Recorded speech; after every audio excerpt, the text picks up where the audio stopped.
bato tuku misatu na misato bakufi bongo na oebengami inondation salemaki mukuma mosala ya poso ya semaine uchikoleka o babing na lifalasi samedi dernier bato 33 nde bakufi azali bongo communiqué officiel o tomoni bandeko na biso ya news.cd ba publier yango et puis to pesi ba condoléances na ba famille éprouvée to kobeta le masolo etali union sacrée de la nation ou consultation nationale zo continuer qui nous mokomalelo to éviter est-ce que nous pouvons toujours espérer makambetali dialogue ya senko za mené na SCC pour na koluka kosangisa ba ikongomani baso autour d'une table pour na koluka kobima na matali agression rwandaise na mboka na biso Congo démocratique za mutuna tozomituna to ko développer ngo assemblée na invité na biso o sati ba politique ba tozana bango na kati ya kobe na biso pour na komeka boko manuela matali République démocratique du Congo tozana pété ko sala actualité na matali sortie médiatique ya mwana mboka Joseph Kabila Otilelo ils ont porté toujours ba problème na classe politique congolaise. Est-ce que Joseph Kabila est pour quelque chose to éviter to ba réponse tentative de réponse na ba eto ya babango na kati ya studio na biso pona kobeta bino matali bongo politique ya mboka na biso Congo démocratique et puis o kosala actualité to kozanga te kolobela yango ville province ya Kinshasa. Na fidèle téléspectateur merci mbote bande ko balandi bino ba bezuli ba ko kotala biso na tonga lelo boye malamu na linaka na biso MK acti ya moko malamu ko mosala moko mia Sambo sanza ya mine mobu makoto bale tuku bale na mitano bona loba bongo jede ali matunda na esengo po ayebeti na beta lingala bakoko merci bona loba toujours babala ka moi cité pona kitoko na parce que kitoko ya moi si koleka mais babala ka moi si alebi kolamba kolinga Congo te po na bomengo ya Congo mais linga Congo po za mboka na parce que bomengo ya Congo ekoki na okosila mais soki bolingo wana ya mboka na ezali okosala Congo mabe ata mokete. Merci to kutana bino lelo pona linaka na biso MK actibo na uto kolobela ota tunsa na sengo lelo pona ngai mbala ya liboso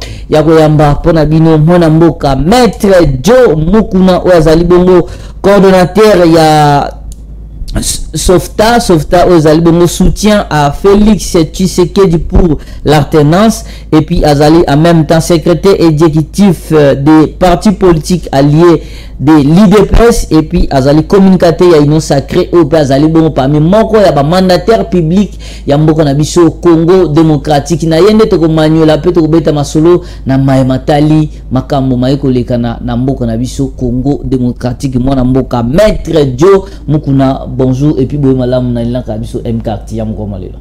Merci ndeko journaliste, merci na balandi nyonso ya MK Biz Buzz télévision. Merci aussi na équipe technique que ça la keto passer na télévision. Na bi que bandeko ba tout nombreux devant ba écran na bango ba kosepela na analyse to sala na le solo to beta. Merci ba kosepela na analyse na le solo to beta boto lo baga ba yaga ana betando ke linko lo bateki ba l'équipe bino ba bota la biso na maele mezaka juste ba porta choix na bango ba sepela ko ya ko kabula makanisi na bango na ba bino ba bota la biso ezana ba misusu ba maele ko leka même na biso mais ba porta bango pona ba mona musala ko fana na ba mona musala peut-être ko tangisa ba mona musala peut-être de mutu azana oyo moka sepela ko sala mais biso to porta choix na biso ya koya ko lobela matali mboko na biso Congo na boteni biso regrette peut-être to ko za ba to ko déborder na ba maloba mais ezali bongo passion ya mboka nde to sala na maso eti to pesa oyo za makanisi numéro za fichier wana za ba idée to pesa soko za na idée usat na tuna okomel biso message appel s'il vous plaît parce que la fois dernière numéro les 4 mois ba meka ko benga biso to lo ba émission auto ya mbaka ba appel te komela biso message na yo to kotanga ngo mutindo bolongo wani. Alors Maître Joe Mukuna de la table de G tomoni samedi dernier ndenge inondation mbule beti inondation salemi bato ba we lecture na yo par rapport à la situation na ezanini ndeko. Merci ndeko, il faut d'abord souhaiter ma condoléance na batoyo ba père bandeko na bango. Oui. Ba kofi ebele, même si ba kofi balé c'est déjà beaucoup. C'est déjà beaucoup. Il faut passer ma condoléance, il faut compatir na la famille wana ba éprouver et aussi pour encourager l'état congolais à ça musana et avant de l'arriver là, il faut tirer les conséquences aussi. Parce que le monde bino moko Boule beti partout boule betaka sur boule beti makasi modèle créé ba dégâts de saliona ça à l'état Moussala Makassi. Mais pour Moussala na EAT, il faut l'état dans la prévision. Il faut bateau Simbi apparaît à l'état, notamment ministre, gouverneur de la ville. Aux yeux ministres, il y a urbanisme et habitat. Aux yeux ministres, il y a aménagement du territoire. Je cite Guy Luando. Aux yeux ministres, il y a affaires foncières. Bateau Nyonsowana sont qui devait faire du bon travail dans le cadre de la mission de Bango pour que jamais ce mou les bêtis, tout ça va déborder. Je vais étaler le responsabilité de Boutoumoko Moko dans ce qui concerne Moussa Anaï. Oui, on y va vite faire. Toujours Villa Kinshasa. Villa Kinshasa a le devoir, à travers le service Naïe, il y a pour faire tirer les caniveaux. De manière à ce que moi y être netté. C'est vrai, il y a un exceptionnel, moi y a Kimingi, mais au moins ceux qui, bah caniveau peut être ce qui est malamou, des gens qui ont quand même moindre. Nous avons qu'à s'imiter. C'est un. Tozu ministère il y a ministre il y a dans le territoire Guy Luando. Je ne sais même pas ce qui peut être ministère ou ça comme ça. Parce que le territoire est aménagé. Moussala va se là mandenge sengeli. Ba moula oyo ça va dégager ça liberté. D'ailleurs moi je ne sais pas ce qui vraiment ce ministère là existe. Ou alors yenda bomi on a habité. En tout cas je suis de l'union sacrée, mais là je ne porte pas les gants. Est-ce que nous pouvons dire qu'il faut ville, province à Kinshasa, tout ça, l'ango aménagement moussou parce que ils ont le bateau, notamment tout le monde, bah monsieur bateau, on a terrasse, monsieur bateau, on a banda, on a caniveau. Mais c'est ça l'aménagement. Quand vous trouvez que Moutatongi, les Coraniens, on sait le ministre, non? Mais tant que vous avez le hôtel, on va préparer le hôtel, il y a un RDG, il va dans l'ango. Tout le monde consul arrivé. Il y a 3 personnes, je parle du gouverneur de la ville. Je parle du ministre de quoi? De la même territoire. Je parle des affaires foncières. Les 3 là. On appelle ça va terrain. On a beaucoup aménagé. On nous soit qui était. 3 bateaux. 3 bateaux. Et puis ça a Moussa ni Badossal. Mais j'ai aimé parce que la capacité d'un État, ce n'est pas seulement quand on est capable, il y a des gars, mais aussi la capacité d'assurer la sécurité. La sécurité, c'est quoi? C'est la capacité d'assurer la sécurité. Dans le sinistre, capacité de l'État. Là, je suis très content, j'ai vu le gouverneur hier. Votre pompe pour tenter, n'est-ce pas, de sauver notre peuple qui était M. Nicolas Toll, M. Nassé, tout ça. C'est aussi intéressant. Parce que même si, aussi. Oui, même si c'est intéressant, ils ont intervenu. Mais la grande question reste, avant Daniel Bumba aya na tête à ville province à Kinshasa, notamment autant à l'époque André Kimbukta, inondation Salama, à l'époque Ngobila et Salama, lui avenant comment on a prédécesseur naïe oya succédé, makamwana c'est matam quelle politique oya qui n'a pour prouver parce que service à météo prévoit alerta déjà que dans mois d'avril forte pluie et rosala et tant que gouverneur quelle mesure oyazwaki par rapport à au lieu d'attendre que catastrophe et après au secours. Ce qui est sûr est que la situation actuelle est là spécifique. Nandimite na ba 10 décennies que le cas tout le monde comme boité capacité à pluviométrie et l'équipe Makassi. Mayo yo moniwana et outi Congo central kita non seulement yo Congo central mais comme na fleuve va tonga boaki les ongi et dans cette situation on ça maté mais ça débordait et l'équipe va mener bien sûr mais ce qui devait compter plus ce n'est pas que quoi mais aussi ce que tu as fait. J'ai vu la décision du président de la République hier a instruit au ministre de l'Intérieur pour devoir prendre immédiatement en charge tous les peuples congolais au Badali dans ce situation sinistre. Au Badali la difficulté, pas pour savoir ce qu'on va vendre. C'est quelque chose, c'est ça la capacité d'agir. Oui, tout le monde puis na fondation Denis Nyakero, bazu bato badinda qui bâti baron na Tata Raphaël place kani ba joueur agir bato francophonie bazala qui loger. C'est intéressant. C'est ça là, c'est ça l'état. Coup de chapeau na fondation Denis Nyakero. Mais la question aussi et là ça la passe c'est ça qui c'est vrai, bato na badinda ki balobi non bato ba okende ba voyager ba lingo kende aéroport ndili pona ba vol na bango ba ko utiliser sous nzela na fois que nzela mai na beach ngobila bazu ba canot rapide. Mais chose grave est que na canot rapide batie $50 voire même jusqu'à $200 par rapport na biloko au passagers zanango. Est-ce que à ce net moment pourquoi pas balinga ko sala même ba réduire bato même kenon à $10 pour faciliter les Congolais qui ne voyager parce que oh, le commis ce n'est pas non le passager balingango. Est-ce que le gouvernement d'ailleurs on a monté en anglais tant que 14 ans dans les États-Unis on avait annulé les vols tant que le bon c'est bon les vols pourquoi il faut que le commandant de Bichingobila tout ça et tant bateau monsieur doit couper la oui il coupe la maille donc pour moi on peut seulement annuler les vols dire que non en tout cas les vols pour ce jour sont annulés compte tenu de l'incapacité à atteindre l'aéroport c'est tout parce que c'est pas la vie nord ailleurs c'est habité. J'ai vu ça à Texas, j'ai vu ça dans les États-Unis d'Amérique, où des situations comme c'est commis, allez, annuler à vol, tout ça, c'est intéressant aussi. Mais regarde, maintenant là, est-ce que ce transport-là, vous savez, il a d'ordre humanitaire, n'est-ce pas? Mais pourquoi ça devait coûter cher? C'est ça la grande question. Pourquoi on fait la Hambongo? Et on est pour la maille, pour la nuit. Les engins bandés avec la main en côté. Batambo ça en côté. Avant de mettre en haut, et bando tambola, bamo baji vraiment tenter à vous mettre en haut. Non, bah si bah mettre moti comme vanda. Mukoli tambola mo ba, ok. Mais papa, on peut couper là. Donc il coupe à Guana, et risque à coup tout battre, monsieur peut que non, gloire à Dieu parce que perte à vie mais a quitté. Parce que y a moi comme tambola, comme maille à un moment pour continuer.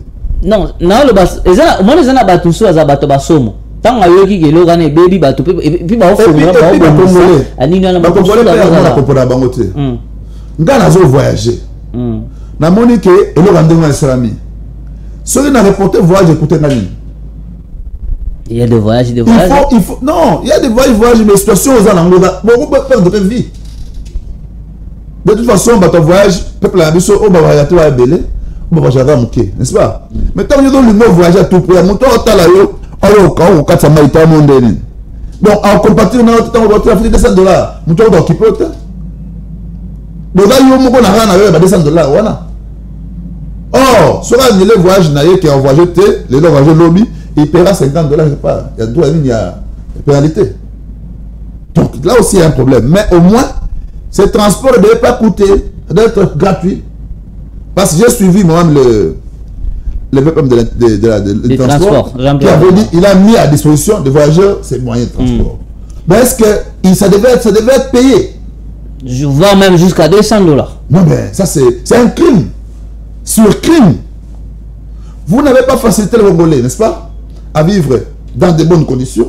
Parce que, 1, vous n'avez pas tiré le carrefour de la ville de Tessa.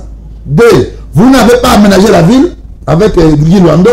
3, vous n'avez pas pris précaution, n'est-ce pas, d'empêcher côté Kamabele et si qu'on s'est monté la tête, côté Nicolas a été racheté, mais en fin de compte, au lieu de sortir par notre transport que des aéroports. Ça, c'est quoi ça?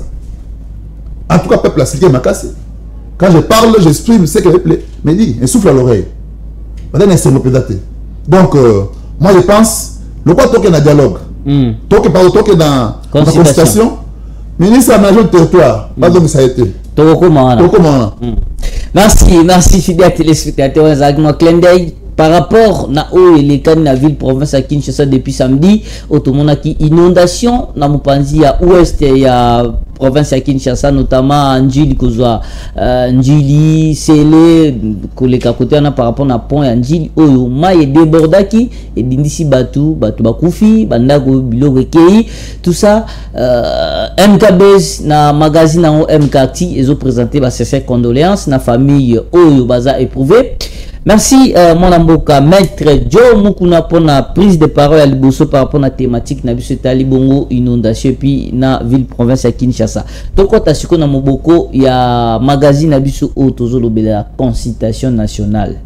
Consultation nationale, qu'est-ce que le peuple congolais va gagner na katia consultation nationale? Bon, j'ai dit tantôt que Batubi va confondre consultation et dialogue. Les deux concepts, c'est que ça signifie. Et on a profité de la micro pour la limbo la bande de Kolabiso. C'est que c'est les consultations, c'est les dialogues. C'est vrai. Tout le monde a partout envie de chercher les dialogues. Et la démarche na bango, et là le côté de la solo est à l'imam. Mais tout le monde a nommé moko ya ba conseil na ye après ces émissions yo kende au consulter ba toute la place na ngai donc atindie donc c'est le président même qui a consulté les gens a décidé de constituer à Congolais la classe politique en vue de la formation d'un gouvernement de l'unité nationale. Yango m'a chargé mon mboka Eberande Kole Ngelo pour Kassa Moussalawana, son conseiller en charge de la sécurité. Ouais. Alors, Moussala Moussanine, Moussala il y a Koutamba Congolais, acteurs politiques, il y a opposition, tout comme il y a majorité, et aussi ma personnalité, de personnalité, c'était civil. Le président a estimé que je veux beaucoup plus d'efficacité gouvernementale. Je veux beaucoup plus savoir aussi, écouter aussi les sons des cloches des Congolais qui ne font pas partie de ma famille politique. Naoki Mingi Mingi, Union Sacrée.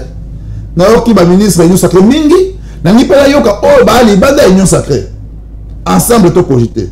Mais oh bando on bazo condamné tata mokonzi ete likanisi azwaki on dirait azwaki yango eza likanisimo privé ka pona bango bato union sacrée parce que ils disent que ceux qui ezala qui ezala ya union nationale il fallait réunir tous les deux chambres à parlement et ezala d'une manière officielle parce que tant azwaki likanisi lina azalaki bongo tanga bengaki bayi union sacrée bason na cité de Loya kosolana bango nde azwaki mokano wana kosala la constitution nationale mais bando on bakana po ba mona ngo keza officiel il fallait qu'il réunir toutes les deux chambres, il y a parlement notamment Sénat et puis l'Assemblée nationale et ça indignation et puis annoncer en officiel permettre que bande va comment les en officiel mais on va comment besoin des affaires privées il y a bien bataille union sacrée.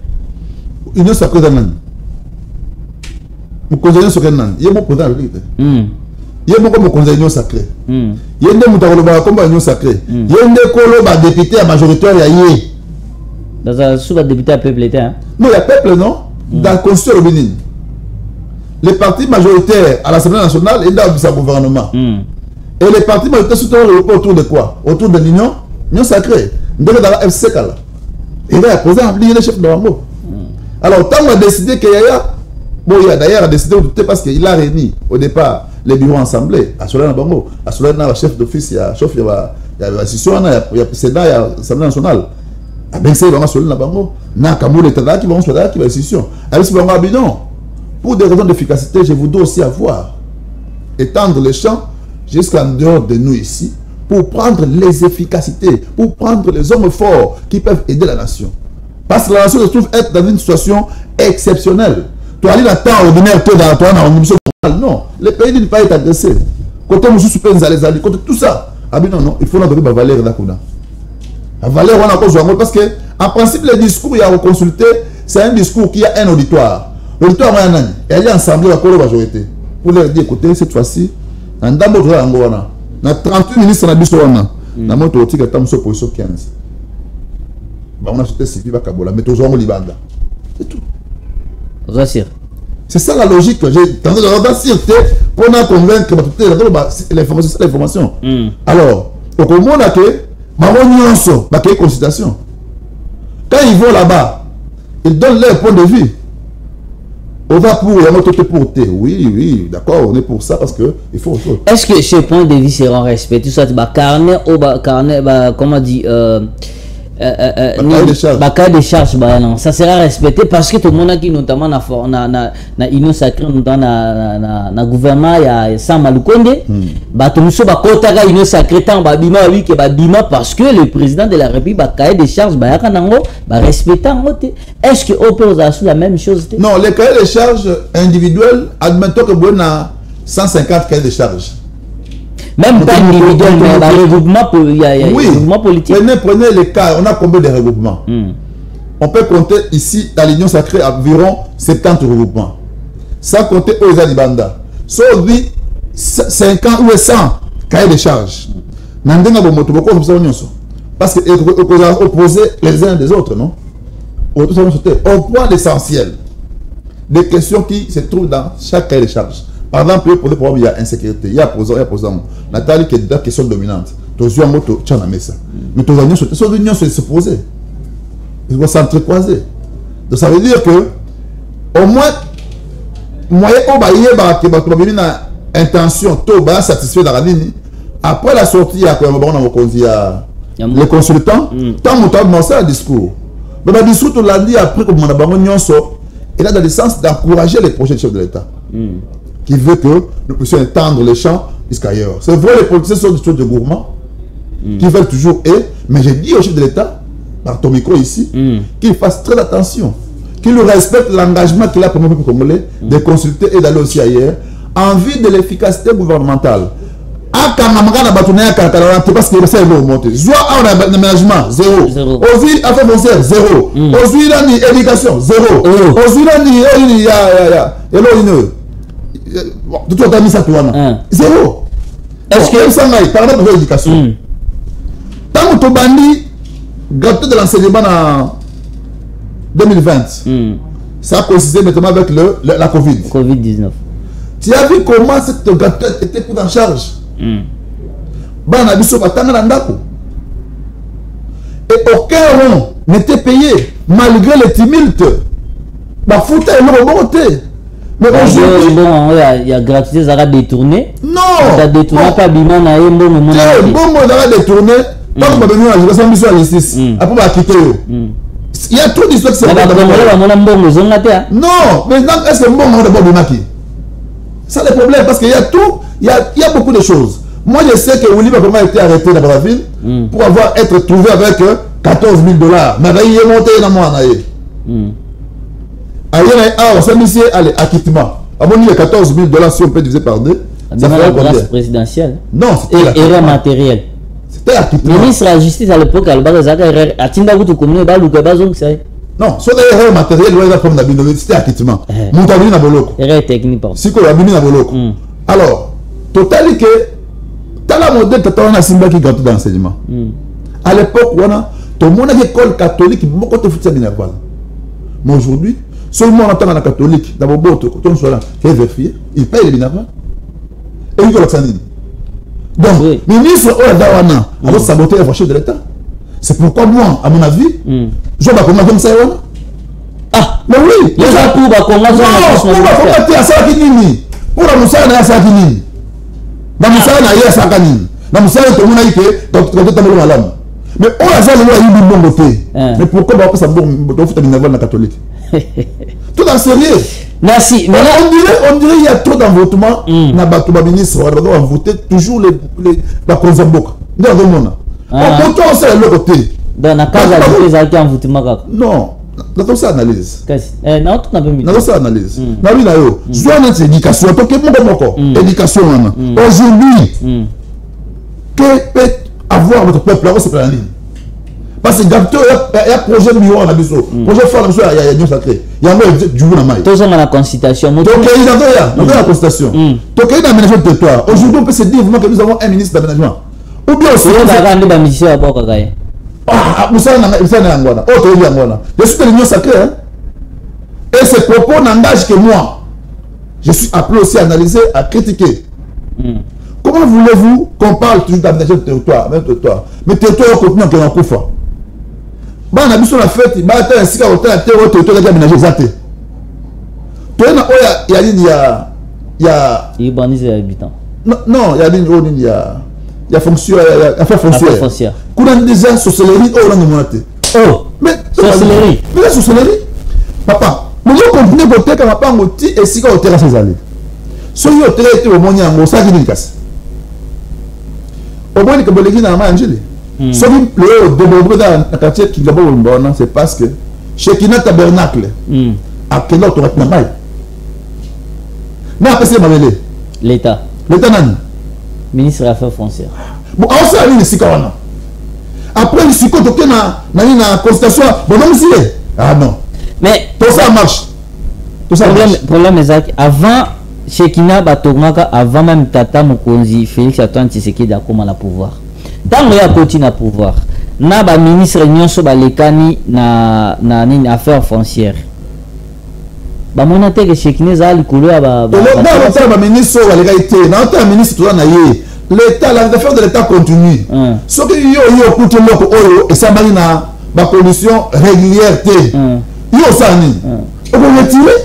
OK. On continue à tête pour na ministre va dire té. On ministre de l'État. Bon, beaucoup d'entre nous, on a niveau chez Kina pour le Merci. Par rapport à la consultation nationale aux Okende, Togo le bateau sont en hypothèse au Kabila le baby qui a 15 bonnes personnes pour la refaire voler. Je n'emprunte pas les vocales de Kabila. Kabila vient à 15% alliés. Parce que quand on s'appelle des discours en gros, alors là, vous doutez. Avec la batouana. Il y a un bateau un peu les lois dans l'union sacrée. Nous sommes là, concept touanaté. Nous sommes riboyés. Nous voulons prendre quelques palais, compléter ce que nous avons. Cela n'exclut pas la carte Nabi sur ordre faible. Le ministre faible, comme on entend là, tous vos partis. Aménagement de territoire, Libanda. Pour l'éducation, Libanda. Pour le prochain gouvernement union sacrée, au bazar, na gouvernement Judith Soumine, combien va causer na prochain. Non, on a un nombre de n'attendez le on a pressé que si quoi il faut pas monter. Éducation, ministre de l'éducation. À partir du moment où c'est le côté par rapport au projet, il y a dans l'enseignement, la Monique, école catholique, elle a échoué dehors. Aménagement territoire, Guilando, dehors. Ça c'est le côté. Nani, affaire foncière, dehors, affaire foncière. Mais cher. Batouanso, d'habitude sur le magie tout le monde dehors. Mais toi là, trois rares. Non, il y a aussi la ville, non? Parce que la ville a aussi son rôle. Tu vois, dans un cadre, il y a. Ceux qui veulent monsieur Bino Baksa, maintenant ils doivent subir la sanction. Ils doivent être remplacés par des valeurs pour l'efficacité du gouvernement. Intérieur à Tikala? Non, on a tellement intériorité. Là, parce que nous avons il y a transfert à Tikala. Ceux qui veulent la guerre intérieure pour compléter l'aïe. Là, la défense à Tikala? Non, mais que ce que la grief n'a pas de pour le non,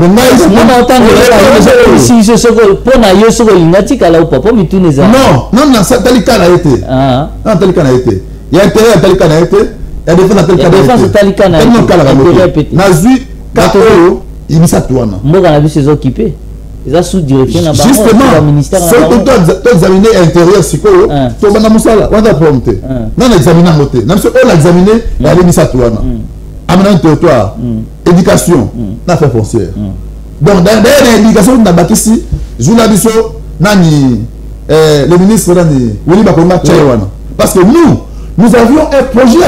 Pourquoi seulement choix à Willy Bakonga? Est-ce qu'en dehors Willy Bakonga, il n'y a pas déjà compétent qui peut venir dans la Moussala? Tu veux que je parle de Willy Bakonga? Attends, je vous relance. Pour la ligne Batouakala, Basala, Komboana, Intel, Bangoka, Nebazunga. Est-ce que nous ne pouvons pas renouveler notre classe politique que non? Vous pouvez nous aller que non, aucun ministre, il y a éducation. Toujours le même gens qui ont fait. Bangoka, Bazunga. Je vais à titre d'exemple. Ok. Ministre. Alors, le ministre. Alors, il y a on a mis le biseau. On va faire l'éducation dans le ministre. Après la cicat. On a fait français après la cicat. Non, on va fausse théorie. Mon carton de cicat, il n'y a rien. Mais moi, si tu veux que je parle de Guy Loa, de quoi? De Willy Bakonga, je vais parler de lui. Parce que je me connais en tant qu'enseignant. En tant qu'enseignant, à Zouaki, carrière n'a enseignant, à Yenango, il a travaillé comme enseignant. Ce qui a fait que pendant la guerre, parce que la Covid était une période de guerre, on a considéré la Covid comme la guerre. Parce qu'il y avait une économie de guerre, de Covid. Bah ouais, le peuple va travailler pendant la guerre. Justement. Mais pendant la période de moi, dans Mboka Willy Bakonga, avant de ces gars, pendant que les catholiques, Baboyaki, Basali Bagrève, Basali Boye, Wayabi, beaucoup, et puis, on continue dans l'enseignement. Et puis, si tu as l'honneur ministre, catholique, mais quand il soit catholique, moi, je vais inventer. Mais les loyaux, et comme il silence, mot complice, les catholiques, nous avons payé les bénévoles. Mais le fait qu'il y a résolu ça, Salaki, Azongi, on va comme ça, on va carrière. Non. Ce qui est pour ça, madame, il faut reconnaître un mot. Il faut rappeler la poste à l'aïe. Tout ça, on va venir à part. Il y a la temps de secret du gouvernement, il y a des ministres qui sont revenus 2 fois. Parce que, Adaki, on te malade, ça y est, malade, donc c'est 2 fois. Guilando peut pas zoncer 2 fois pour ça, mon sang malade. Si on a 2 fois, tout le monde a comme il est trop. Il y a mal de alors, donc, je ne viens pas ici faire de la charmante Guilando, mais dans la vie, on a Moussa Salaté, on a Moussa Salaté, on a Moussa fait foncière. Les toits là, il faut d'abord dégager. que le ministre de la jeunesse, il y a beaucoup de là. Non, mais examiné quand il a été. Natuni. Soit on peut ça examiner. Natuni kaka. Comment ça mission pour l'individualité? Pas tout monde a l'agression, Jean-Pierre Bemba Tambo a mobilisé alors qu'ils ont ça, on a un ministre il y a jeunesse. Non, on ne mobilise pas que la jeunesse. Parce que les jeunes là peuvent être mobilisés, mais on ne peut pas le voir ici non, on mobilise tout le monde. Jeunes et vieux, parents, coco, noko, tout le monde. Et encouragement. Moi, j'ai mes neveux qui sont à la guerre, ils sont à la guerre, ils sont au front. Il y a quand même des neveux qui mais la politique est belé, Bazali, neveu Bazali, Bazali. Mais Bazali. Bazali. Attendez d'abord, parce que vous ne connaissez pas aussi l'âge d'admission armée. Mon tour a 60 ans. Moi, on a 30 ans. Est-ce que tu as 30 ans? De 18 à 23 ans. Il y a des politiciens qui sont bien. Non, il y a des enfants, des militaires qui sont l'armée de Baki. Ils en ont payé. Tu as 60% de ministres qui sont 5 ans. Mais à bon, tu as 18 ans. Bana Bazali? Non, au côté de la ministre, moi, dans 45 ans, moi, 18 ans. Bah, qu'est-ce que la réponse est ça? Donc, ça veut dire que la question là, pour la vérifier, est difficile. Par contre, dans ça, pour la vérifier, est difficile. Mais au moins, puisqu'on analyse les questions, brûlantes de la République, je suis très mécontent, notre peuple est très mécontent. De la part de Moussala, quelques-uns des ministres au Sala. Tout le bac notre président de la République, il a mal entouré, il a collaborateur mal entouré, il a pour faire avancer Mboka. Papa, un ministre c'est qui? Un ministre c'est le chef de son département. Il aime gérer ça. Le département de Mazin incarné vision. Vision chef de l'État. Le vision chef par rapport à la menace de territoire réunie. Il est autonome hosté. Vision chef par rapport à l'enseignement, il a autonome le noté. Est-ce que le ministre de l'Éducation mais la vision est tracée, la politique de l'année là. On vous dit tel que l'éducation par exemple. Il y a petit gâteau d'enseignement. Mais comment ça dit que il va vendre la ministre au Tankaboye, ban catholique of Taminaval. Mais pourquoi les chefs ne s'attendent pas? Le chef. Avant comment il niveau chef? D'abord le ministre, non? Parce que c'est lui qui décide, c'est lui qui prend les arrêtés, c'est lui qui peut fermer l'école. C'est lui qui peut suspendre le bâtiment, c'est lui. Le chef, vous savez même que à part même hier, pour lui s'en aller. Mais ça la conseil des ministres. C'est pourquoi nous sommes ici pour dénoncer. Quand nous disons que les enfants des écoles catholiques payent le minerval, payent quelque chose, alors que la gratuité. Mais il faut savoir, on a pouvoir dénoncer, vous êtes là pour agir. Qu'est-ce que j'ai fait ici? Mais comment dénoncer? Tu connais les risques que je prends? Il y a des non. Pour dans le Congolais, on doit revendiquer, surtout que dans la foot à Minerval. Pourquoi? Merci. Tu comprends qu'il y a une gaga, il y a une zone. Mais à part, il y a bon na minéraux de territoire. Et bon, il y a proposé Batukunate. Ça va. Na fait foncier à Chambaye. Merci. Merci quand même. Pour mettre Joe Mukuna, gouvernement, le prochain gouvernement de l'Union nationale, quels sont les critères que vous proposez, choisir, et puis vous proposez un gouvernement de combien de ministres? Bon, la théorie pour réduire un gouvernement, on est d'accord dans côté. Compte tenu du champ d'action, il y a le ministère de la Bisso. Na est un beau territoire national. Mais on soit réduire pour permettre tout le Michel na Batali, Soudan na Bisso armée pour défendre l'école. Bon, de toute façon, ça là va sauter de deux fois. Va doubler en gros ça. Oui. Ça là va doublé. Non, ils ont déjà touché. Voilà, tout doit débattre parce que le problème parce que les soldats ont touché les doubles leur salaire. Les policiers ont touché les doubles leur salaire. Et ceux qui sont à l'intérieur du pays, la guerre, dans la prime, dans la même de comment lobby, le français a doublé, actualisé. Parce que ce sont les mêmes montants où à l'époque à Kabila, à 100 $, à l'époque 100 $, les actions à 160 000.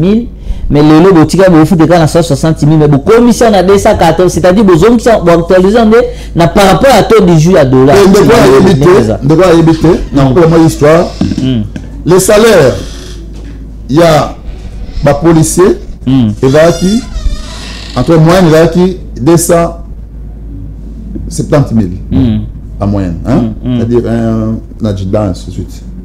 Et là, comme on a 560 000. Les lots. Au cours de la soit la police, elle va bien là. Ok. Également les salaires militaires. Doublé. Mais tous les gens qui ont calculé le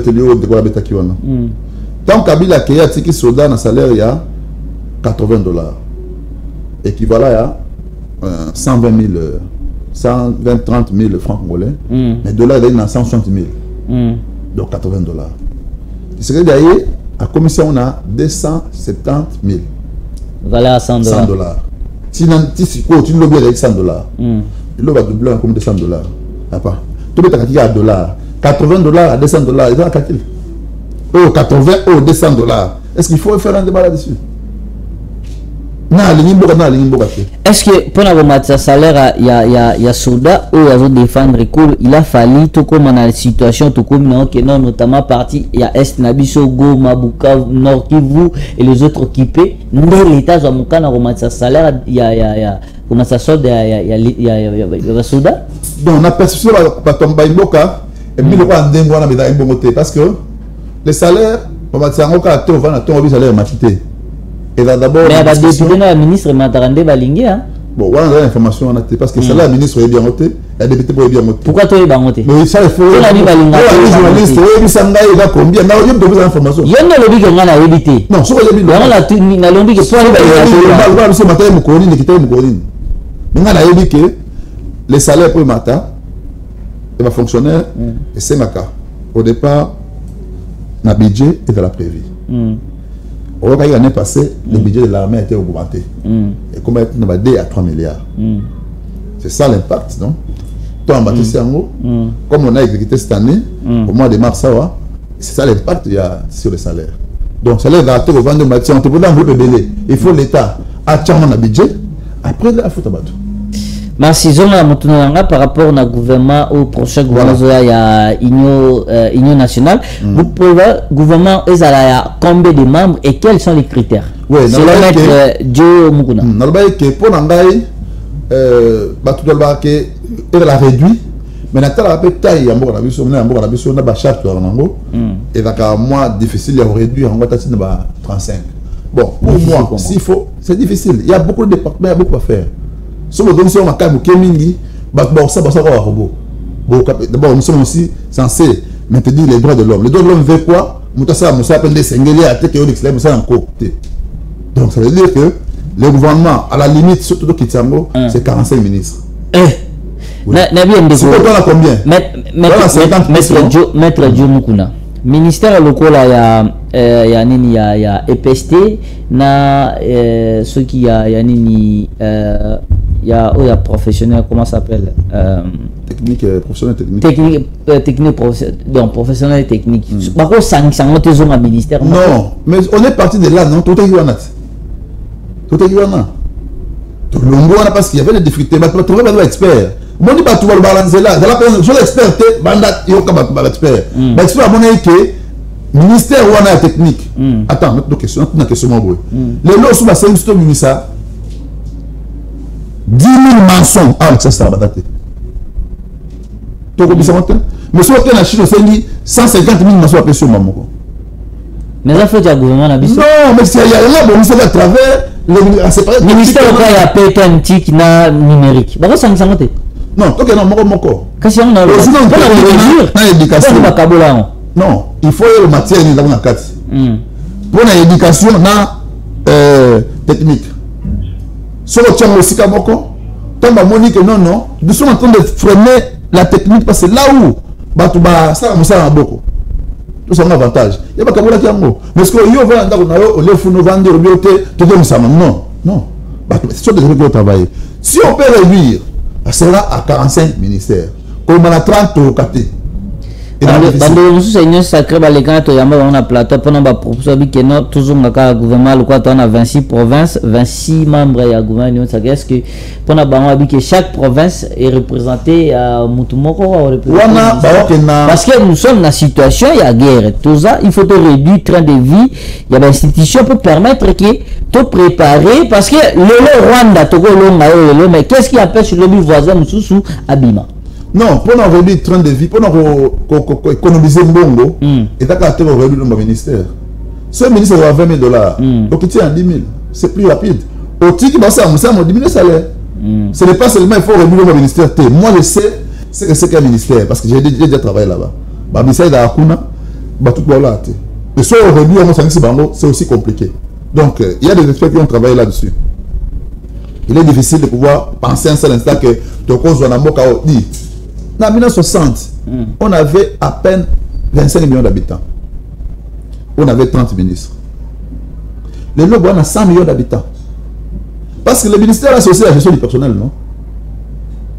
Tout ministère que tu vois là, parce que ce qu'on a affaires foncières, regardez combien a-t-il d'habitations aujourd'hui. C'est là où c'est le travail. Quand on fait les... Vous vous souvenez, d'ailleurs, rappelez sur le Moko, au Boni, c'est construction foncière. Quand les agas construction foncière, il y a Kassavobu. Et puis, Founa Bombadon. Mais on l'a commis combien? La Founa a commis 3, c'est comme surtout 4. Vu que le nombre d'habitants a augmenté, le nombre de bâtiments, Banda Godo Baksama, et aussi, ministère a la charge, mais qu'à gérer. Certains gens ont marché, mais qu'à gérer. Donc, c'est compliqué de penser directement que non, il faut réduire. Au vu, affaires foncières, au sectionnaire urbanisme. Mais, au moment et le travail sera bâclé. Bien que visiblement, tout le monde va voter. Mais c'est encore plus bâclé davantage. Merci, Ndoko. Maître Joe Mukuna, est-ce que consultation nationale, est-ce que tu peux dire que ça concerne ça parce que tout le monde a baillé opposition, on est sur Binet, Baroyate, Martin Fala Royate, Sisanga Royate, Musique à tout l'Assemblée Royate, FCC n'a pas même pas pour participer même à l'élection, va reconnaître le pouvoir na binoté, vous avez légitimité, aussi nani Matata, Babi Baroyate, parce que le gouvernement a bozaka bino sake to benga ngoza net isa malukonde de to benga soumis na de. Bon, c'est pourquoi dans le baquet, il faut qu'on zonga na vision à mokonzi. Alors ngai nazo consulter la classe politique. C'est que ma classe politique a reçu au Senga, habité tout que na dialogue. Mais il y a petit dialogue de Salama. Mais je vais consulter la classe politique maintenant pour renforcer les gouvernements, pour l'efficacité gouvernementale, n'est-ce pas? Et maintenant, ce qui a consulté, parce que dans le tout à l'heure, il y a individualité. Tout à l'heure, il y a FCC, il y a ensemble, il y a l'union. Est-ce qu'à ce jour, FCC a consulté tout? FCC a consulté? Oui. Non, non. Voilà. Donc, il y a l'information là. Moi, j'ai vu. Attendez. Néné Koulou. Néné Koulou. Néné Koulou, docteur Néné Koulou. Adaka, ex-ministre, il y a. Il y a FCC. Mais oui. Ministre, il y a travail pour social. Il y a ministre, vice-premier ministre. À l'époque. Jean-Noël Opépé, à Outouap. Jean-Noël Opépé, à Zané. Mais c'est FCC. FCC. À la cadre de FCC. Oui. Moi, la Jean-Noël Opépé comme communicateur. Non, quand lui communique, il dit quoi? Jean-Noël Opépé, cadre de l'FCC. Il nous a fait des choses dans la plateau là. Mais le Andimi l'a consulté. Il a été consulté. Il représente l'FCC. Tout le monde a dit communiquer. Ici, Jean-Noël Opépé comme communicateur. Ça ne jouera pas. Donc il faut comment débaucher. Et là, débauchage, Moni de là, on a moto. Et ensemble.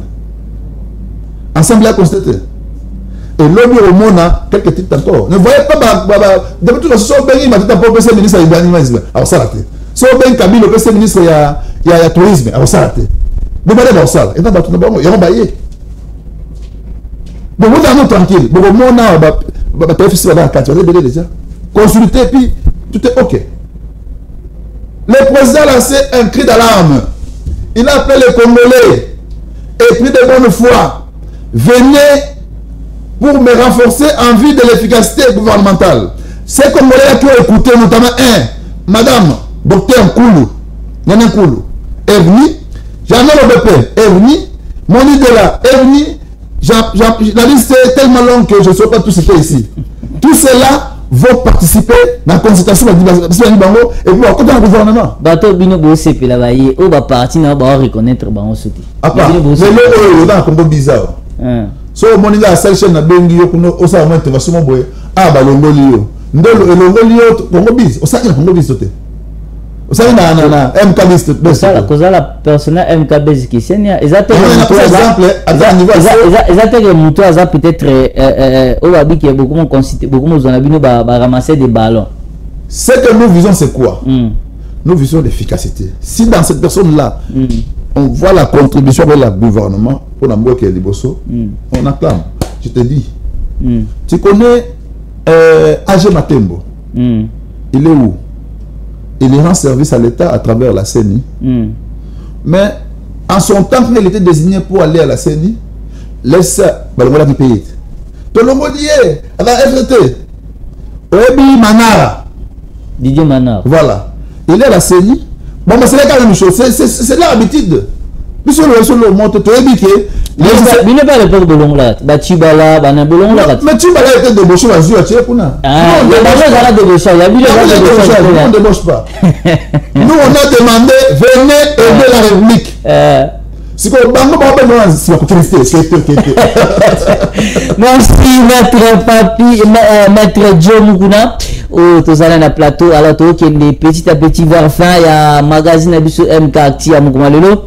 Bande beaucoup me l'abisso message, na numéro affiché entre vous en ate kutanga ngo et na PC maluba prendre autant message moko na moni a ya ndeko je crois. C'est une question au atundeli maître Joe Mukuna. Maître Joe Mukuna to qui n'est pas aussi sa makambutali consultation.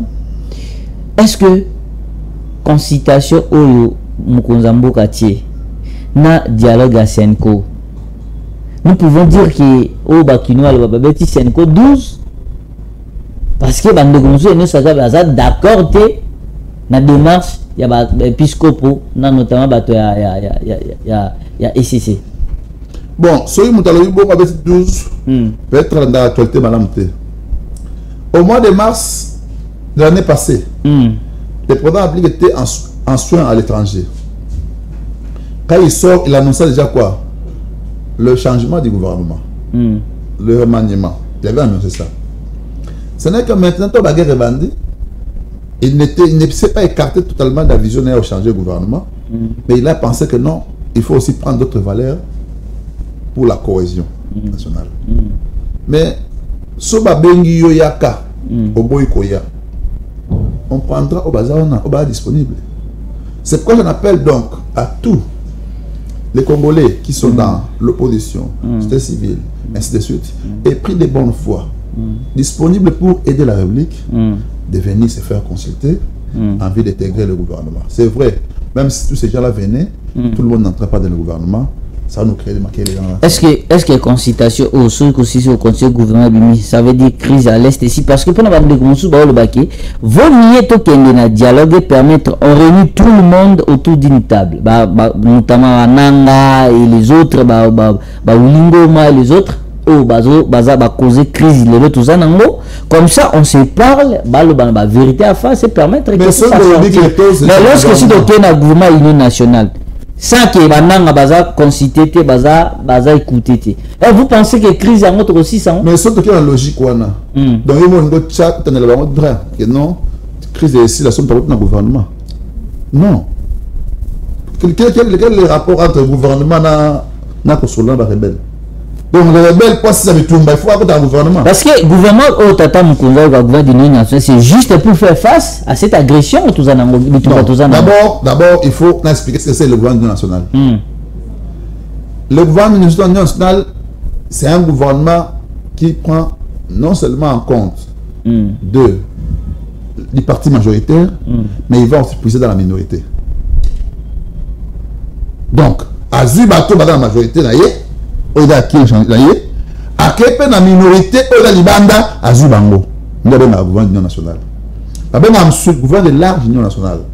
On a ici le dialogue. Bon, ça va. Bon, quand on solo lit, il faut te diriger. Ok, tu fais l'agir. Large union nationale. On peut 20, on peut 30, ça ici. Décemment, 1 plus 4 consorts. Mais ici, les présidents appellent les Congolais qui peuvent venir l'aider. Il prend l'initiative qui garde la nation, garde de bonnes fonctions de l'institution. Il prend l'initiative, il appelle les Congolais, venez composer avec moi pour la cohésion et l'efficacité gouvernementale. C'est-à-dire, il a constaté que chez moi ici, il y a des faiblesses. Par exemple, tel domaine, il y a défense et tamblaté. Domaine, il y a intérêt tamblaté, domaine, il y a tamblaté. Bon, il faut qu'on les baille ensemble. Non, je vais aller mais il faut la proposer à l'époque sortie des crises. Non, nous n'avons pas de crise institutionnelle. Il faut l'amener la sortie des crises institutionnelles. C'est pourquoi il a échoué dans sa demande. On lui avait orienté dans le Parlement. La question à consultation, c'est le chef qui consulte pour l'efficacité gouvernementale. Retenez ce que je dis bien. Ça n'a rien à voir que la crise est tombée. Non, retenez bien. Donc, pour l'efficacité gouvernementale, cohésion tout ensemble, tout diriger, pour tout pallier tant soit plus problème. Mais cohésion tous à l'ensemble. Ba leader union s'opposition ba yebi na Congo, bazate. Non, c'est bazate. Kabila na exil. Nani malgré à rejoindre ceux qui n'ont semblerait il paraîtrait Franck Diongo na exil yo a comme ce côté. Quand tu parles de Batou, tête wana, c'est compliqué pour rien. Peut-être que vous êtes là. Non, même groupe, regroupement politique, ils sont dirigés par les gens. Les gens de autant parce que ils ont dirigé le République démocratique du Congo. Justement, mais quand tu appelles Kabila, tu lui dis bon, dans la poste de la mouvement FCC, ailleurs pour participer dans la cohésion nationale. Il y a Kabila Boy.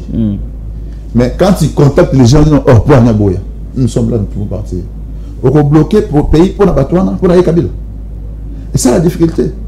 Il faut aussi laisser les gens agir librement. Est-ce que ce qui Kabila Boy, par exemple, les athées, parce que façon de vous autres traiter, s'il y a des problèmes, dans le moment où on ne pouvait pas mettre tous nos problèmes à côté. J'ai évoqué le Kabila parce que tu as cité son nom. Mais Kabila en tant que tel, à la moto, peuple congolais, parce que c'est un rebelle. J'ai évoqué son nom. Non, soit pas rebelle au Kamaye. Jean-Pierre Bemba c'est la rébellion. Jean-Pierre Bemba il y a amnistie, il y a 1 plus 4, c'est là. Kabila n'a pas de pays rebelle. Et c'est là déjà on a. Mais alléluia. Kabila de Silla. AFC va dire à l'objet. Mais AFC nous subit la preuve, c'est la preuve. Non, la preuve là il est mort langage dans l'objet tout sentir que là solo. Quand tu avais dit que AFC c'est Kabila, tu es tombé. Mais je te comprends qu'il est solo. Pour l'objet. Les revendications de Rwandais sont légitimes. Il y a Rwandais. Oui. C'est ce qui fait. Oui. Il y a des aspirations. Mais on va jouer Rwanda, qui vous va il n'y a pas un Rwandais à tête dans une association de Congolais. Ah bien, ok. On va jouer qui vous sont de Rwandais. On va me dire parce que la Congo sont de Rwandais. Donc, on a comme Rwandais. Willingo m'a comme Rwandais. Mais ce on a patin. Mais au-dessus de Nanga. Il y a des gens. Mais c'est pas un patin. Il y a non, les patins, c'est qui? Les patins, c'est un Congolais qui est suppléé par un Rwandais. Mais pour tout le monde est officiel. Je vais expliquer pourquoi tu es Bango et qu'est-ce qui a fait que tu chantes le discours sur Bango. Les patins, c'est celui qui n'a pas d'engagement, qui n'assume pas ce qu'il dit. Sur la première question, allez, tu vas mettre dans le bas. C'est ça les Rwandais, les patins. Mais pourquoi est-ce que nous devions négocier avec eux? Pourquoi nous ne devions pas négocier avec eux? Au départ, le président a dit ceci. Tokosola patenté, Nakosola mettre là. Mais mettre le bas, il y a un sola lola. Justement, c'était la pression, non? C'est la pression. C'est ce qui a fait que hier, côté naïe, pour ça, Sola Félix s'est bâti. Pour ça, Sola Félix s'est bâti. Oui, parce que la mission de Sola Lola, le moto a bloqué naïe. Allez, pour ce matin, on a autant de parcours sur la Qatar pour que pas Sola naïe. Mais, que voulait Félix? Qu'est-ce qu'il cherchait, notre président? Bravo à toi, papa. Il voulait quoi? Il voulait d'abord affaiblir le Rwanda. Pas soit affaiblir les maîtres, Quand les patrons vont tourner le dos, à bon côté, on va ma casse persistante. C'est ça la technique. Merci. Merci, moi, maître Joe Mukuna, pour ma canisine par rapport à la question, la réponse à la question, na compte ya magazine MK Acti ya Mukomalo. Natanga message en Komoro à Komagi Awa. Bonjour MK Best Télévision. Tout le monde invité na yo. Différence ces années ni entre pouvoir na bango na Yakabila. Si message n'a été. Ok. C'est clair, non? Le pouvoir na biso oyo. Et là pouvoir bolimba peuple. Na ko démontrer ngo na que signaux à l'équipe. Soit la série envers lui-même, on comprend qu'il y a une cosité. Batu bazindi la maille, maille on va ça besoté. Mais tu as vu l'engagement de l'État. Quand tu as tué un bateau, quand tu as tué un orbo, quand tu as tué un bateau, il y a un coup. Moi, tu as tué quand même. Gouverneur, il y a un tu as tué quand même. Tu as fait la moyenne de la mort à l'Usso, tu as tué quand même. Moi, Zali.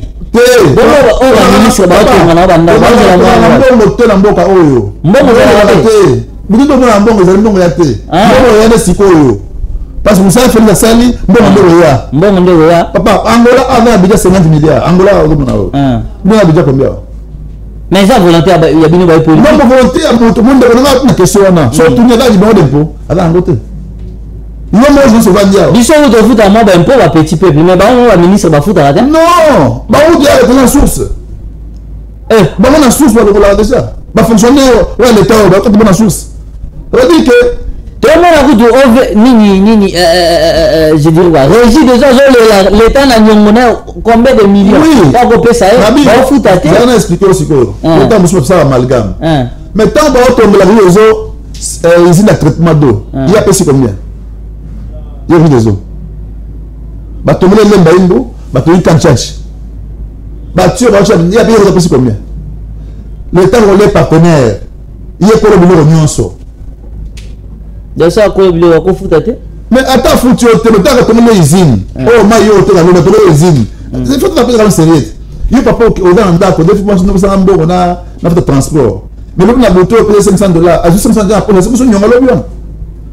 Attends, c'est ça la logique comment l'État fonctionne. L'État malade, tu vas dire, awa, aucune politique, il y a retourné à tout le monde là. Aujourd'hui, dans Kinshasa, nous avons des grandes usines de traitement d'eau. Dans Kanchachi, d'abord usine, non? Usine d'abord, Maïtondi, comme la Sino, on dit comme déjà. Des tonneaux au moins. Si on a la bande, on va tu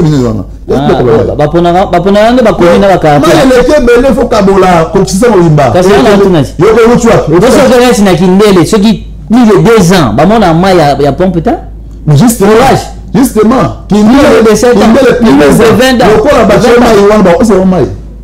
a pas de Kindle. On a pour l'accès que le gouvernement est différent de la gouvernement étudiant à dans sous mon côté. À ma trans académie. Ah, tika papa. Trans académie. Oui. Est-ce que il y a 2000 francs combien? Trans académie, il y a hyper campus Ezalara. Oui. Et Koufa Ezara Souta. Ezali. Ezara Souta. Ezali. Papa Bichon de Ezara. Ezara Souta. Pour te dire que la Trans académie, il y a Njil. Mais n'a pas dit ça. La personne itinéraire, dans le truc ça itinéraire. Moudika Ipen Campus. Victoire Campus. Kingasel Victoire. Nyoso. C'est ça. So orchestre Nyoso. Wana pendant l'accès que tu dois être différent de gouvernement. Transfert Ipen Campus c'est tellement ouais. Ipen Campus. Ipen Campus. Mais Ipen quoi? Classe ni. Na bonjour. Et moi on a raté ça. Je sais que à l'époque l'homme Nazaki les samedis Nazaki ni peine l'homme Nazaki. Nazaki on a 8h et puis à 16h. 8h au bout à monter. Pourquoi? Est-ce que ah le transfert ça fait meilleur à 8h. Mais na biso outil Mboudi par exemple. Pourquoi on a il y a un moment où tu as Mboudi et commis oh il y a victoire. Il y a victoire qui prend les alliés. Il y a Mboudi qui alliés. Donc so commis à 8h avant de monter au moins c'est au coton. Les alliés. Tout le monde Natango pour le gouvernement la biso et régime là différent na régime wana et là régime a souci à peuple. Nyonso Kabila tika transfert kufa. Atelo malonde date. Ekufa. To ça va trop bonite. To pesa transfert sikao. Là bam. O demona hotel. Peuple a monata. Oh, mais c'est parce que transfert hyper limité de la suite. Parce que natango le transfert za sous suite. Est-ce que de vie ekufa. Transfert nous transcrit. Mais Kabila tika loba. Na do répondre yé différence à régime wana régime oyo. Yenda ko bisangaye. Natango wana ya régime wana amai mo dai salité. Ce que la main beaucoup de un nouveau bâtiment. Heureusement pour réhabiliter mais vous tombez. Non, papa, elle est étage là, vous à 4 niveaux. C'est bien autonga. Vous me rebattez la tombi. Wana kekuna. Ngai na régime bango, to tika université en logement été. To tika aéroport collégité. Et c'est belé. Il y a différents régimes. Mais aussi en fin de compte. En fin de compte, na régime bango, batika okanta soldat pour le matin salaire. Batika okanta policier. Mais la régime a apprécié. Il fallait nano ba rebelle bazo agoma ndino kanisa wa policier na soldat. On va budget là, on va rebelle té, là on va planification. Régime oyo. Et c'est pas fini, bientôt les fonctionnaires vont se toucher plus que ça. Les doubles aussi. Donc, qu'on va dater au régime, il y a salité, il y a Kabila, il y a Kabila, FDL, FDL, il y a comparé au régime, il y a bateau, il y a Bolingamboka. De ce que nous avons demandé, bateau, régime, ce total bien régime, il y a eu plus de détourneurs que le régime à Kabila. Oui, s'il y a les détourneurs, il faut dénoncer. Nous avons un régime, nous avons dénoncé le ministre de l'aménagement du territoire. Nous avons dénoncé le ministre de l'Éducation. Aucun projet, le gouvernement Félix Tshisekedi, la détourneur. Natanga na bala so critiquer baba vinga bomio. Natanga autre de baba natanga biso yali ke muto critiquer na yo pourvu que ba cause ba capitaliser ba décision. Ke ne poka Kabila ba tabano lo ba kamera. Critiquer ka. O kitini. Ba mukiba ba sala ba prison na poka Kabila ba. Ah, o bini sali prison non. Ne poka critiquer. Nani? Toi? Mukiba. Mukiba ya sala critiquer. Oh. Ezaki. Ce que bité pourquoi? Ezaki expression. Mukiba a côté bolo pour le bique. O bo maluba. Ah non. Il y a mon image qui m'a ni ça fait qui m'a. Non, c'était pas ça. Mais non, mais je donne l'information. Je vous donne l'information. Moukeba, il y a ça qui est un tribal. La première fois, pour vous, anti-tribal, il y a un peu de tribal. Bon, il y a pas de tribalisme. Il y a des propos, il y a des tribalisme. Bako critiquer le régime. Non, mais ça, si on le bas qui est non pouvoir, il y a biso baluba, tosi. Non, somme d'ailleurs, pour pouvoir biso baluba. Ezali, d'un mot dans le non, bon, miloba. C'est différent. Tu peux protéger pouvoir na biso baluba. Écoutez, et d'après discours différent, là, discours toujours. Mais bah, on va sans équipe. Ce qu'on évite, c'est quoi? C'est la ségrégation raciale. Le discours qui va susciter la haine tribale de la Bouyak. Merci. Merci, maître Joe Mukuna. Vous comprenez, Bisso, Aza, face na Bisso, nous sommes obligés à retourner avec une population, tout représenter peuple, tout retourner. Ça n'a rien à voir, ou quoi que ce soit, mais tout l'ingato bibisa. Oza, vérité par rapport à Maïro Tambola, na école na Bisso Congo démocratique. Alors, tout comme on a virage, Yasuka, par rapport à l'actualité où il est surtout. L'accusation, il y a mon amboka Jean-Pierre Bemba. Par le bi, Mobundo, c'est Joseph Kabila. Kabila n'est pas congolais. Ah, sûr, d'accord, c'était. Ah! D'accord, c'était moi, il y a bien. On a évité. On a évité. On a évité. Kabila, mon ami. C'est Rwandais. Donc, tant que vous avez sur le Congo, nous avons un temps de Kabila. Mutaza na lipasa na ye azana bandeko na ye bana musée baza awa lelo boko scandaliser yo na scandaliser bino est-ce que ça on somo lipasa ba lipasa on comment lipasa ça va très bien ça chez nous au Kasaï, moi je suis Kasaïen, chez nous on parle de Kankou na Mboyi Kankou Dakar toujours non Mboyi Dakar toujours non il y a lipasa na Katanga na c'est derrière moko a lipasa Kabange là toujours non. Écoute la prénoter. Ça veut dire que c'est un nom. Ça dépend de la tribu. Non, non, na Katanga, je pas de Katanga. Demandez tous les Katangais. Quand on dit Kabange, avec l'Ipasa, on a toujours non. Mais il y a la Kabila Kabange. Donc, péché n'est pas de non, c'est pour te dire que d'ailleurs, tu cherches dans ton téléphone, tu verras, quand il a porté la serment pour la première fois. Moi, le Kabila, n'est-ce pas? Président de la République, Joseph Kabila. Un deuxième mandat commis, Kabila Kabande. C'est comme quand on dit voler, ivrer, c'est quelque chose. Mais un voleur a tiré à l'eau. Non, non, toi, on m'a félicité, on m'a Kabila, tout simplement. Quand on a mis un peu pour Félix Bassala, peut-être même, mais là, on parle de Bamba, il n'est pas ça. Alors qu'il n'est pas ça. Alors moi, on a mosé té, et là, on a dit, Etienne Kabila, on a dit, on a dit, il y a un Makila naïe. Et donc, quand on a dit, mais il y a un Makila naïe, mais il y a un Makila naïe, il y a une seule chose que l'on va te connaître. Makila na bango. Ndé aïe koloba, bi te wa na la bouche. Chez nous, on n'a pas on passe ça. Il y a d'ailleurs, il y a eu souke, même il passe à moi, il y a un mokona. Et puis, il était circulé sur les médias. La date de naissance à l'autre, on a différent. Où est-ce que vous le voyez? Donc, il y a une usurpation sur l'identité. Mais ceux qui ont la logique, voilà. Ceux qui, c'est vrai que. Mais tu penses que Moutoua Bemba, j'ai pas Bemba, un homme de temps, après la catégorie, n'importe quoi. Ma question est sur la place. Ceux qui Bemba, parce que Joseph Kababi, Bobi Missile, preuve au bout de dénoncer que non, Azar, ceux qui diraient M23, Azar M23, ou AFC, tout ça, vous l'acceptez, preuve. Mais les problèmes, c'est là où vous votez. Ma question Jean-Pierre Bemba Azaki ministre ancien ex-ministre ya défense ou le vice-ministre ya transport. Ceux qui azana ba preuve que non Kabila azadere 123 azadere Mobondo azadere AFC ya Konenanga. Pourquoi on ne pas faire un procès contre Joseph Kabila ne tout le monde basali makamba nanga na balié naie au lieu de dénoncer parce que le gouvernement Zagana pour dénoncer tes pour agir et retrouver solution à pas problème. Papa. Il fait membre du gouvernement et l'apanage du ministère public. Ceux qui le ministère public a estimé que sur la BBC procès ici action directement, les preuves seront étouffées pour vendre un bon bien. Mais on doit le prouver pourquoi à n'importe quoi prévenant que déposer la justice. Il peut pas déposer. D'aller déposer. Quand on dépose les preuves ici, ça forme l'action. Oh bah donc soit le commis acharnement. Non, soit ministre va déposer la preuve. Bah quoi ça haute. Ici c'est la secret. Il y a moi comme dans le bagage. À déposer dans la justice. Mais il fallait c'est la justice ça mon ça non. Non, il est avec libre le banaye. Mais tant à déposer comme là, attends le lobby là. A cité la preuve. Il n'a pas cité les preuves. Mais on dit que c'est FC. Pendant la vie, c'est FC. Ça veut dire quoi? La justice peut être en train de travailler.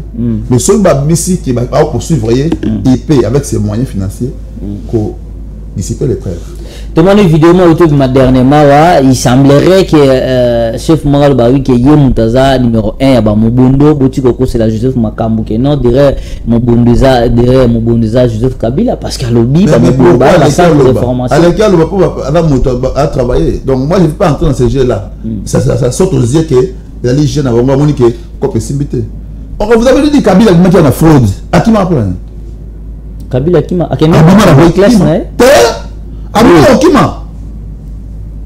Abima Okima ndeni mboka lokwa Congo to na service nyonso oza bato a deuxième tout ça moto quoi que Joseph Kabila bima na mboka Okima comment est-ce que service na biso bazaki na nouvelle basali musana bango to ba comprendre Kabila bima na mboka papa yo kanisi so ba biso ata na FBI wana bato ba penetra ngote na koko ça. Mais la pénétration, dernièrement, les États-Unis, il a réussi à envoyer un avion. Et comme il y a un sol américain, et quand il y a un territoire, mais ça nous sommes réunis. Bah, mon Dieu, arrête. Mais mon pays, pas quoi, il m'a pas l'équipe. Ils ont essayé à l'ango.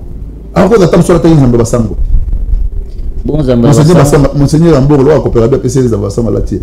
Comme sinon, Monseigneur Ambo. Mais coopérer bien. Bon, coopérer, félicité. Tout le monde a mon non, non, non. Après, si vous avez officiellement,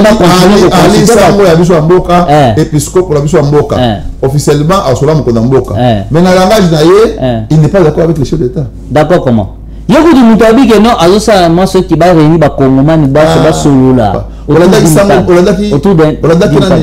dit discours, il y a Kankenza moko ya bato baotamla bango voilà discours là le baïké ayoki la monoka chole qui travaille pour la préfecture remonté ah veut dire que Watuana d'accord vendre terre dans la maçonnerie ba comment va place d'aller donc les gens qui sont contre la République donc est-ce que ça a même rôle basala à l'époque où IDPS bazaki en opposition pour luka rebuter le gouvernement à Kabila d'ailleurs parce que oui Watuana te na roboto solo bo muke et dans monseigneur moko abengana ka yaot chassé parce que monseigneur dans la nationalité il y a nationalité il y a Vatican kuna abengana yaot so le chou chau fela to malula do chassé par bon tout conférence nationale na bo malango vous vous souvenez de la troisième voie c'est qui toujours bango non. C'est que tant on va accompagner dans l'opposition. Il était en train de faire leur travail pour Zambo Nabango. Leur travail comment? Ils ont eu l'argent. Tant on va mobiliser le peuple. La partie politique union c'est à Congo, ils allaient vraiment contre Mir. Nous les faisaient parce que la soupe à Zambo, ça dialogue pas la bombe Zambo. Voilà, c'est tout. Mais il y a le bail qui tata mokonzi mutape si bango bango ba ko considérer ba ko kutana batu oui tata mokonzi ko pekisa hotel pour un homme démocrate a comme ça que kutana batu si on kutana batu dans la guerre absent zela malamu ko sama malamu est-ce que mabe bango parce que babi ke et qui mbongo ba sala biso zongo